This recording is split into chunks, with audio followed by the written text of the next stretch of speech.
Salut à toi et bienvenue dans cette toute nouvelle vidéo. Alors aujourd'hui, j'ai décidé de t'expliquer comment organiser ta rénovation.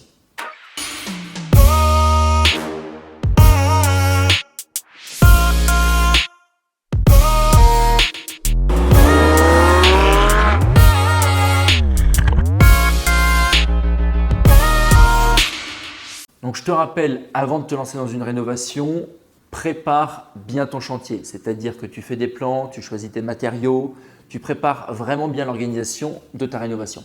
Ensuite, tu as deux solutions. Soit choisir une entreprise tout corps d'État, une entreprise de rénovation générale, c'est-à-dire qu'elle-même gérera donc le déroulement de ta rénovation. Ou alors, tu choisis de passer par des prestataires indépendants, donc de prendre par exemple une entreprise de démolition, un électricien, un plombier, un carreleur, un menuisier, un peintre. Et à ce moment-là, tu feras toi-même l'organisation de ta rénovation. Donc aujourd'hui, on va imaginer que tu rénoves par exemple un studio, tu rénoves un 2 pièces ou que tu rénoves un 3 pièces. On ne va pas passer sur des chantiers trop importants, on va rester simple. Comment ça se passe? Premièrement, tu dois faire venir évidemment, si tu as de la démolition, une entreprise de démolition. Donc cette entreprise va venir dans ton bien, elle casse tout ce qu'elle a cassé, elle évacue tout ton bien, nettoie et te laisse un bien propre et vide. À partir de ce moment-là, tu vas faire venir ton électricien et ton plombier. Ces deux artisans donc, vont faire leur saignée, passer leur gaine et leurs tuyaux. À partir du moment où leurs saignées seront rebouchées, tu feras intervenir la personne qui sera en charge de te faire tes cloisons. Pour tes cloisons, tu as deux solutions, soit des cloisons en BA13, soit des cloisons en carreau de plâtre. Alors personnellement, quand j'ai commencé, j'utilisais carreau de plâtre. Aujourd'hui, pour tous mes chantiers, je le fais en BA13. Je trouve ça beaucoup plus simple, plus rapide. Donc je te conseille toi aussi d'utiliser le BA13. Une cloison BA13, comment ça se passe? Une cloison BA13, c'est, je te schématise le concept, un rail au sol, des rails verticaux tous les 40 ou 60 cm, une première plaque de BA13 d'un côté et une deuxième plaque de BA13 de l'autre côté avec au milieu bien évidemment de l'isolant.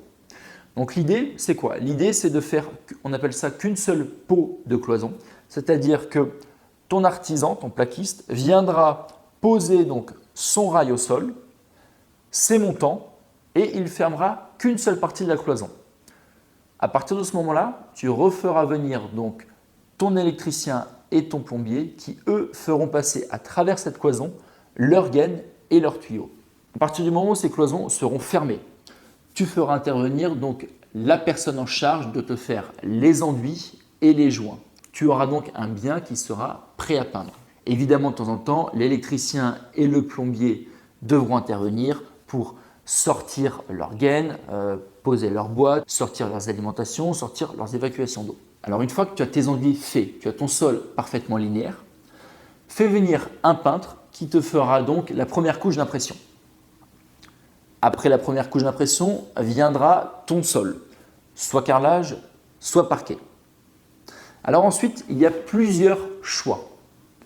Soit tu continues de finir la peinture et de meubler ton bien, donc de mettre la cuisine, les canapés, la télé, les meubles, les lits, la vasque, le WC, bref, de tout finir ton bien. Soit alors, et moi c'est ce que je te conseille, je meuble d'abord la totalité du bien, je mets vraiment tout. Ensuite, je protège tout avec du polyane et je fais revenir le peintre pour qu'il finisse la peinture parfaitement. Comme ça, j'ai simplement à enlever les protections, à faire un coup de ménage et le bien est totalement impeccable. Pourquoi je te dis ça? Au début, je faisais l'inverse. Au début, je finissais totalement en peinture mon bien et puis quand je meublais l'appartement, eh bien, je faisais des taches partout. Il y avait des traces, les artisans rentraient, sortaient et au final, je devais toujours repayer une dernière couche de peinture. Donc un conseil, finis vraiment par la peinture. Ok, donc maintenant, pour te résumer, première étape, démolition, évacuation. Deuxième étape, donc électricité, plomberie. Troisième étape, tu fais venir ton plaquiste, il fait la première peau, donc cloison et faux plafond.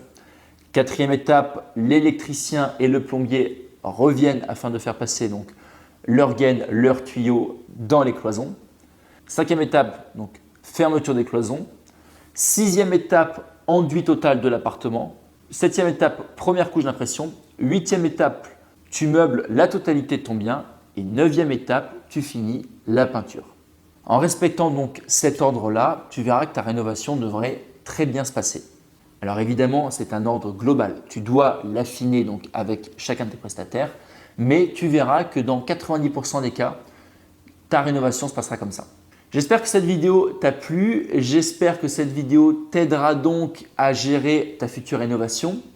Et même si tu choisis pour ton premier chantier de passer par une entreprise générale, implique-toi dans tes travaux, essaye d'apprendre un maximum directement sur le tas. En attendant, je te souhaite une excellente journée et je te retrouve bien entendu la semaine prochaine.